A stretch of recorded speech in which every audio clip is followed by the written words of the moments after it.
परमात्मा के इस राज्य में एक श्रेष्ठ व्यक्तित्व को धारण करते हुए, परमेश्वर को प्रसन्न करते हुए, अपने कर्तव्य का पालन करते हुए आनंद में रहने का प्रयत्न करेंगे तो जीवन अधिक सार्थक होगा। श्रीमद् भगवद गीता बारंबार यही संदेश देती।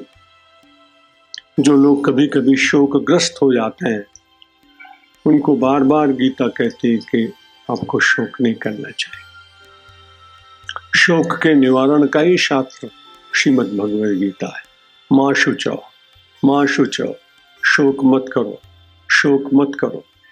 लेकिन इतना सब सुनने के बाद भी हम सब लोग मानव हैं। कई बार क्षणिक, कई बार दीर्घकालीन, कई बार बहुत वर्षों तक मनुष्य शोकग्रस्त रहता है। और कल मैं आपको निवेदन कर चुका हूँ कि जब आप शोकग्रस्त होते हैं तो आपको तो कम कठिनाई होती है, आपके निर्माता को अधिक चिंता होती कि मैंने इसका निर्माण क्यों किया। मनुष्य जीवन देकर भी ये निरंतर शोकग्रस्त रहे, उचित नहीं है। आइए पहले भगवान का नाम लें, फिर अपने उन श्लोकों की चर्चा करें। आज लगता अध्याय बहुत बड़ा है, कई दिन निकल गए हैं, 4-5 श्लोकों में मैं अटक के रह गया हूँ। प्रयास करूँगा कि उनको जल्दी जल्दी व्याख्यायित करने का प्रयत्न किया जाए। कल भगवान श्री कृष्ण ने कहा तक संसार के लोगों को कर्म करते हुए अपने जीवन को व्यतीत करना चाहिए। कर्म के बिना संसार में कोई रह नहीं सकता है, और कोई रहने का प्रयत्न करे तो उसमें सफलता बहुत मिलती नहीं। हम सब लोग 84 लाख योनियों में भ्रमण करते हुए आए हैं, और वहां भी हर योनि में कोई न कोई कर्म व्यक्ति के द्वारा संपादित हुआ है, और उन कर्मों के संस्कार व्यक्ति के साथ में एकत्र होने के बाद प्रारब्ध के रूप में प्रकट होते हैं। कुछ प्रबल प्रारब्ध होते हैं जिनको कोई मिटा नहीं सकता, कुछ सामान्य प्रारब्ध होते हैं, उनको अनुष्ठानों के द्वारा, पूजा के द्वारा, तपश्चर्या के द्वारा, साधना के द्वारा कुछ कम किया जा सकता है। भगवान श्री कृष्ण ने कहा कि अर्जुन, कर्मेंद्रियाणि संयम्य ये आस्ते मनसा स्मरन इंद्रियार्थान विमूढ़ात्मा मिथ्याचार सब उच्यते। कोई आदमी जबरदस्ती अपनी इंद्रियों को संयम कर ले और सबसे कहे कि मैं बड़ा त्यागी हूं, अच्छी बात है, लेकिन मन से बार बार उसको संसार का चिंतन होता हो।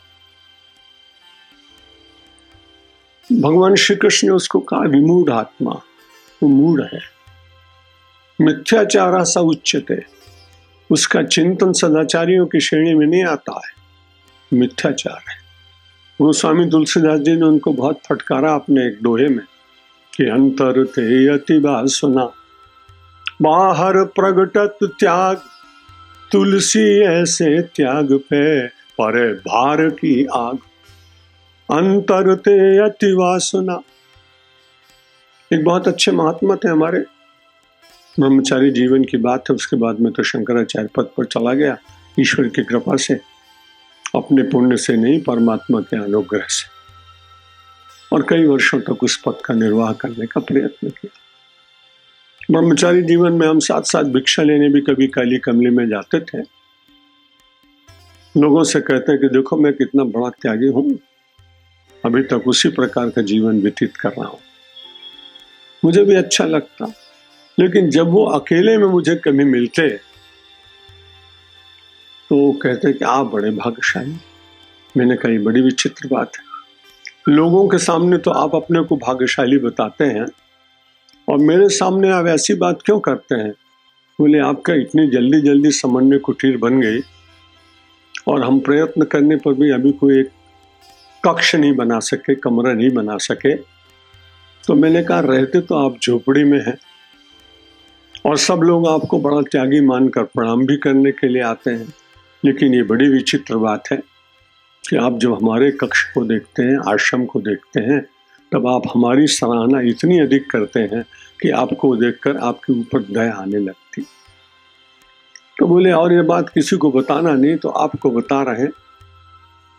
आपने साधना की होगी ज़्यादा तो भगवान से प्रार्थना करो कि हमारे ऊपर भी कृपा करें। मैंने और मन का भगवान बहुत दूर है, और किसी से प्रार्थना करने से काम चले तो बताओ। बोले गंगा मैया आप पर बड़ी प्रसन्न है, गंगा जी से प्रार्थना करो। मैंने कहा वो मैं करूँगा। मैंने गंगा जी से प्रार्थना की कि हमारे पुराने साथी हैं, झोपड़ी में रहते हैं, इनके ऊपर कृपा करिए। मुझे स्वप्न में ऐसा ही कुछ लगा कि कृपा होने वाली। मैंने कहा पहले मैं पूछ लूं कि वो आपकी कृपा को स्वीकार करेंगे कि नहीं। मैंने महात्मा से पूछा कि गंगा मैया तुम्हारे ऊपर कृपा करने के लिए तैयार हो गई। तो उन्होंने कहा कैसे? मैंने कहा इतनी जोर की बाढ़ आएगी कि आपकी जो कुटीर है ना, इसके ऊपर से गंगा जी कृपा करते हुए चली जाएंगी। आपको स्वीकार है? बोला नहीं, ऐसी कृपा नहीं चाहिए। तो मनुष्य कई बार अज्ञान के कारण अपनी आकांक्षाओं को, उसका परिणाम क्या होगा बिना जाने हुए और बाहर त्याग करने की भावना प्रकट करते हुए, सबसे बड़ी कठिनाई यदि इस देश में हुई है, उसको हम आध्यात्मिक शब्द में कहें तो दाम्भिक वृत्ति। प्रत्येक क्षेत्र में आप देख लीजिए, जो जैसा है वैसा अपने को दिखाने में उसे लज्जा आ रही, उससे अधिक अपने को दिखाने की चेष्टा करता है। और जब किसी देश में दंभ बहुत बढ़ जाता है, तब बड़ी कठिनाई होती है कि सत्य की खोज करने के लिए बहुत प्रयत्न करना पड़ता है। यहाँ भगवान श्री कृष्ण वास्तव में समाज के ऊपर जो दाम्भिक वृत्ति आती है, उसको विनष्ट करने के लिए अर्जुन को माध्यम बना रहे। और कहते हैं कि जो आदमी कुछ एकांत में रहता है, अच्छी बात है वो, लेकिन कर्मेंद्रियाणि संयम्य, और उसके साथ में आस्ते मनसा स्मरण। शरीर को तो बांध के रख दिया, लेकिन मन से वो पदार्थों का, विषयों का, वस्तुओं का यदि बार बार चिंतन करता है, तो आप विचार करिए कि फल किसका मिलता है? चिंतन का फल मिलता है। कल मैंने आपको गोस्वामी तुलसीदास की वो चौपाई सुनाई थी कि भगवान क्रिया को नहीं देखते हैं। करत सूरत 100 बार हिये की, 100 बार भगवान देखते हैं कि इसके चित्त में क्या है। और वही भूल सोई करतूत विभीषण केरी, बस अपने हूं सो न राम हेरी। जैसा आचरण बाली का था, वैसा ही आचरण सुग्रीव और विभीषण का लगभग हुआ। लेकिन उस आचरण को देखने के बाद भगवान को उन्हें दंड देना चाहिए था, लेकिन मन से वो पूरी तरह से समर्पित हैं और परिस्थितियों के कारण उनको ऐसा करना पड़ा है। परिस्थिति बहुत ज्यादा बाध्य करे किसी को, और ऐसा कुछ हो जाए तो भगवान उसको क्षमा करते हैं। किसी पुराण में या किसी महात्मा से मैंने सुना था कि एक बार विश्वामित्र जी किसी चांडाल के घर में चले गए। कौन से पुराण की बात वो स्मरण नहीं आ रहा। वहां जाने के बाद उसने तो सामिष भोजन बनाया हुआ था, मांसाहार था। इतनी भूख लगी थी, साधना करते करते कहीं कुछ मिला नहीं, फल नहीं मिला, पानी नहीं मिला, और जाकर चांडाल की कुटीर में और उन्होंने वो सेवन कर लिया। चांडाल ने कहा आपको नरक मिलेगा। मैं आपको इतना मना कर रहा हूं कि मैं जाति का चांडाल, मेरे स्पर्श से भी आपको पाप लगता है आपकी मान्यता के अनुसार, और हमारे भांड में, हमारे बर्तन में बना हुआ ये आपने दूषित पदार्थ खा लिया, धर्मशास्त्र के विरुद्ध है ये। विश्वामित्र ने कहा चांडाल तुम बड़े अच्छे हो, तुमने मुझे अपने कर्तव्य का ज्ञान कराया, मैं बहुत कृतज्ञ हूं तुम्हारा, लेकिन धर्मशास्त्र तुम क्या जानो? धर्मशास्त्र तो मैं तुम्हें बता सकता हूं। चांडाल बड़े आश्चर्य पड़ गया कि इतना दूषित कर्म करने के बाद भी वो धर्मशास्त्र की बात बता रहे।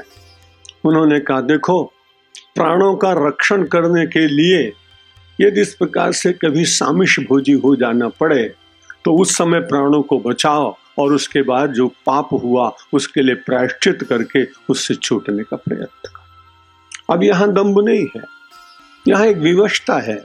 उस विवशता के कारण उस महापुरुष ने ऐसा किया। लेकिन कई बार हम समाज में अपने को त्यागी, अपने को बड़ा संसार से अलिप्त रहने वाला सिद्ध करने का प्रयत्न करते हैं। वृंदावन में मैंने दो महात्माओं को आपस में झगड़ते हुए देखा। एक टाट पहनते थे और सबको बताते थे कि देखे मैं टाट पहनता हूं। ये महामंडलेश्वर लोग तो अच्छा अच्छा वस्त्र पहनते हैं। दूसरा व्यक्ति भी टाट पहनता था। वो टाट पहने पहने आया और उसने कहा कि मैं भी तो टाट पहनता हूं, लेकिन वो उसके अंतरंग बात जानता होगा। मुझे तो इन बातों से कुछ मतलब नहीं था। जब मेरा क्रम आया मैंने प्रवचन कर दिया। लेकिन वो जो केवल टाट पहने हुए व्यक्ति था वो दूसरे टाटंबरी को बार बार घूर घूर के देख रहा था। मैंने कहा महाराज आप साधु हैं, ऐसा क्यों वक्र दृष्टि से देखते हैं? बोले महाराज आपने देखा नहीं, ऊपर से तो टाट पहने हैं और भीतर पश्मीना लगाए हुआ है। कश्मीर का पश्मीना इसने उसके भीतर सिला हुआ है हल्का सा। अब यही है मिथ्याचार। जैसे आप हैं वैसे आप दिखें समाज में तो बहुत सारी बुराइयां अपने आप मिट जाएंगी। जिनको आपसे सावधान रहना है वो आपसे सावधान रहेंगे। आपकी दूषित वृत्ति वाले भी आपको मिल गए तो वो आप उनका साथ देंगे, लेकिन बाकी का समाज तो बच जाएगा। स्वामी विवेकानंद इसीलिए मुझे बहुत अच्छे लगते हैं। उन्हीं के साहित्य को पढ़कर मैं संन्यास्त जीवन में भी आया हूँ। ऐसा कोई दूसरा साहसी महात्मा मिलना बहुत कठिन। जब वो विदेश से आ गए तो सब समाज के लोगों ने उनका सम्मान किया। ब्राह्मण समाज वाले, पुजारी, कायस्थ, ब्रह्म और आर्य समाज, जितने भी आर्य समाज तो था नहीं शायद। तो अचानक बड़ी विचित्र स्थिति आई स्वामी विवेकानंद के सामने। उस समय नर्तकियों का सब चलता था, वैश्य समाज था, शरीर का शोषण लोग करते थे।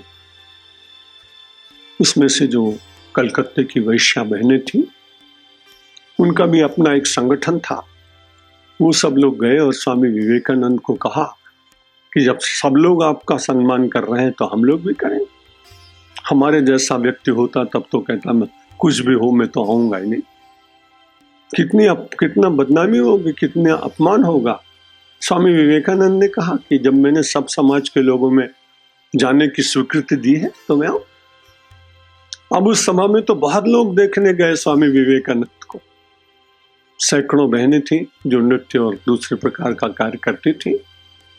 स्वामी विवेकानंद ने जाके तत्काल उन सबको नमस्कार किया और कहा कि मैं आपके सम्मान करता हूं इसलिए कि संसार में कामी और दुष्ट वृत्ति के लोग जो केवल देह को ही संसार में देखते हैं, तुमने बड़ा उपकार किया। हमारे सभ्य समाज की बहन और बेटियों को बचाने के लिए तुमने अपने शरीर को बेच दिया। मैं तुम्हारे प्रति कृतज्ञता व्यक्त करने के लिए। कौन कह सकता है ऐसा? और तुम सब मेरे लिए आज जगदम्बा हो। तुम्हारी जो भूल हुई उसका विस्मरण करके मैं तुम्हें प्रणाम इसलिए करता हूं कि तुम्हारे भीतर भी कोई ज्योति है, कोई शक्ति है।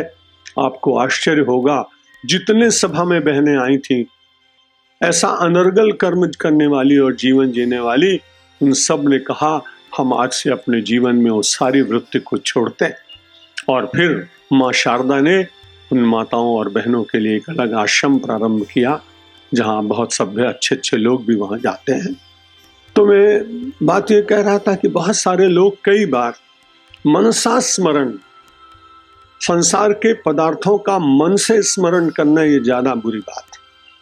क्रिया की निष्पत्ति हो जाए तो प्रायश्चित होता है, लेकिन मन से आप निरंतर करते रहेंगे चिंतन तो बड़ी कठिनाई होगी, क्योंकि मन तो बड़ा ही विचित्र है, पता नहीं कहाँ ले जाएगा।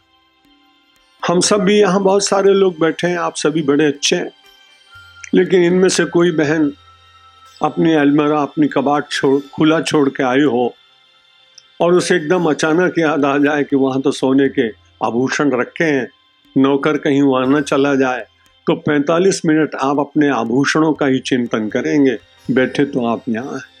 इसलिए मन को परमात्मा की ओर लेना चाहिए। शनै शनै रूपन्वेत बुद्ध्या धृत गृहीत्या आत्मसंस्थम मनः कृत्वा न किंचिदपि चिंतयेत्। 6ठे अध्याय में भगवान ने कहा मन को कैसे ठीक करें?